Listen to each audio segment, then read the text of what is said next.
नमस्कार के साथ आपका अभिवादन कर रहा हूं मैं बड़े उत्साह से एक विषय पर बात करने के लिए जिसका संबंध आपसे भी है और मुझसे भी है और उन सबसे है जो बोलते हैं और उनसे भी जो सुनते हैं। कोई बोले और आपको सुनने का मन हो और कोई बोले और आपको सुनने का मन नहीं हो, ये बात कैसे निर्धारित होती है, इस पर थोड़ा सा चिंतन आपके साथ करते हैं। बहुत लोगों का जोर होता है कि बोलने से पहले अच्छी तरह सोच लेना चाहिए, व्यवस्थित कर लेना चाहिए अपने विचारों को, शब्दों को, भावों को। ये विचार करना चाहिए कि आपके कहने का सुनने वालों पर क्या प्रभाव होगा और आप क्या प्रभाव उत्पन्न करना चाहते हैं। अगर आप कॉलेज, स्कूल के समय में डिबेट्स की तैयारी करने वालों में से रहे हो, तो आपको याद होगा कुछ लोग वाद विवाद प्रतियोगिता से पहले अपनी पूरी डिबेट को लिख लेते थे और रटा हुआ बोलते थे और कभी अगर वो चूक जाते थे तो वो चूक देखने सुनने वालों को पकड़ में आ भी जाती थी। बात यह है कि दोनों को अलग अलग ढंग से देखते हैं। पहले हम वकालत करते हैं तैयारी करने की। अगर आप तैयार नहीं होंगे, अगर आपको ठीक से पता नहीं होगा कि आपको क्या कहना है, तो आप खोए-खोए से दिखाई देंगे जनसमूह के सामने, श्रोताओं के सामने। और आप अपने प्रति अन्याय इस अर्थ में कर रहे होंगे कि आपके पास जो कुछ देने को है, आप उसको व्यवस्थित ढंग से प्रस्तुत नहीं कर पाएँगे और जिस तरह का प्रभाव आप उत्पन्न करना चाहते हैं, उसके लिए जो आपके पास क्षमता और संसाधन उपलब्ध है, उनका आप ठीक से उपयोग, दोहन और प्रयोग नहीं करेंगे, तो आप अपने लिए कम अंक प्रभाव के अर्जित करेंगे। सुनने वालों के मन में, देखने वालों के अंदर आपके प्रति जो धारणा होगी, उसको लेकर आप बहुत उत्साहित नहीं हो, इसकी संभावना है। क्योंकि तैयारी नहीं है, आपने ठीक से विचार नहीं किया है कि कहना क्या है, किसको कहना है, इसके बारे में आपने ठीक मालूमात नहीं की है, तो संभव है आपसे वो चूक हो जाए जिसकी हानि बहुत दूर तक आपके साथ रह सकती है। रहे ही ऐसा आवश्यक नहीं है, पर जो कहा जाता है अंग्रेजी में first impression is the last impression, कभी-कभी वो बात ठीक हो जाती है क्योंकि अगली बार वो लोग आपको सुनने के लिए आएँगे नहीं। और ऐसा कहते हैं ये क्षण जो चला गया ये लौट कर आता नहीं है। तो जो अवसर एक सुनहरा होता है, कोई आपको सुन रहा है, ये बहुत बड़ी बात है। उसका सम्मान करना चाहिए। तो सुनने वाले का सम्मान करने की बात को ध्यान में रखते हुए हम कहते हैं यदि कि आप तैयारी करके ही बोलने के लिए जाएं तो वो बात तर्क संगत लगती है। क्या कहते हैं आप? अब इसके उलट करते हैं। तैयारी करके आप क्या करेंगे उसके बारे में बात करते हैं। और तैयारी करने के कई ढंग होते हैं, पर अब जब दूसरी बात हम कर रहे हैं तो ये प्रस्ताव आपके सम्मुख प्रस्तुत किया जा रहा है कि आप जो जी रहे हैं, आप जो सोचते हैं, आप जब भी जिससे भी संवाद करते हैं, आप जो पढ़ते हैं, आप जो देखते हैं, वो सब तैयारी है। हाँ, विषय विशेष हो ऐसा जिसमें कुछ विशेषज्ञता, कुछ तथ्य, कुछ आंकड़े अनिवार्य हों, तब उनको अपने साथ लेने से आपकी बात का जो दम है, वो बढ़ जाएगा।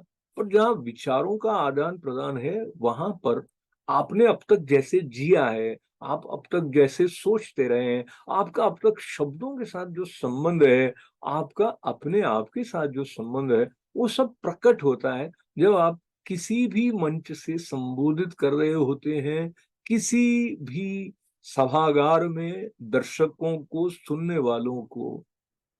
मुख्य बात है आपका अपने आप से जुड़ना। जब आप अपने आप से जुड़ते हैं, तो जो आपका चिंतन है, वो आपके लिए इस तरह प्रवाहित स्वतः होने लग जाता है कि उसका जो आनंद है, वो सुनने वालों तक पहुँच जाता है। उसमें जो आपका उत्साह है, उसके जो स्पंदन हैं, वो औरों को भी छू लेते हैं। तो ये जो स्पंदन की बात आप तक आई है, उस स्पंदन को लेते हुए हम इस बात को फिर से दोहराएँ।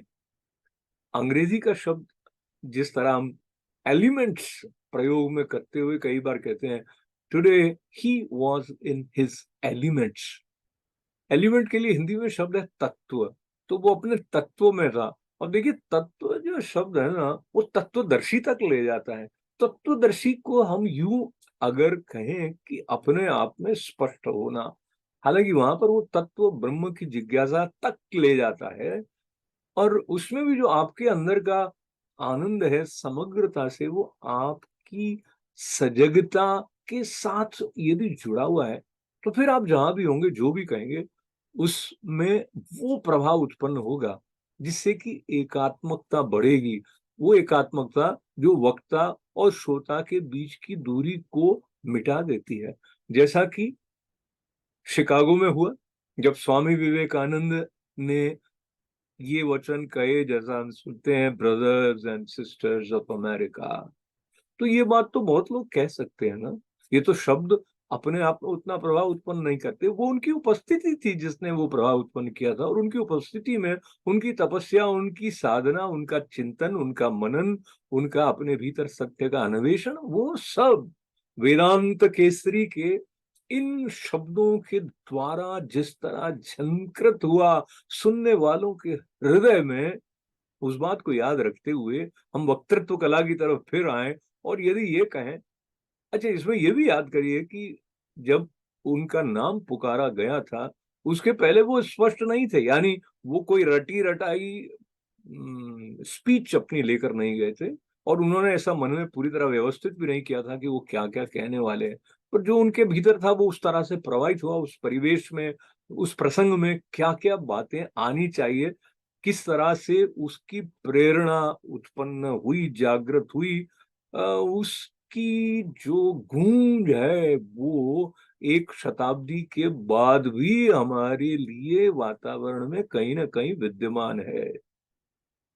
स्वामी विवेकानंद जितनी ऊर्जा, प्रखरता, स्पष्टता, सत्य के साथ सघन एकात्मकता चाहे हमारे भीतर नहीं हो, पर जिस भी स्तर पर हम अपने साथ जुड़े हुए हैं सत्य को लेकर, वो जब आप कुछ बात कहने के लिए जाते हैं और आता है, तो उसके अंदर वो जो एक कृत्रिम तैयारी है कि अभी संबोधन करना है, वो थोड़ा बहुत मदद दे सकती है।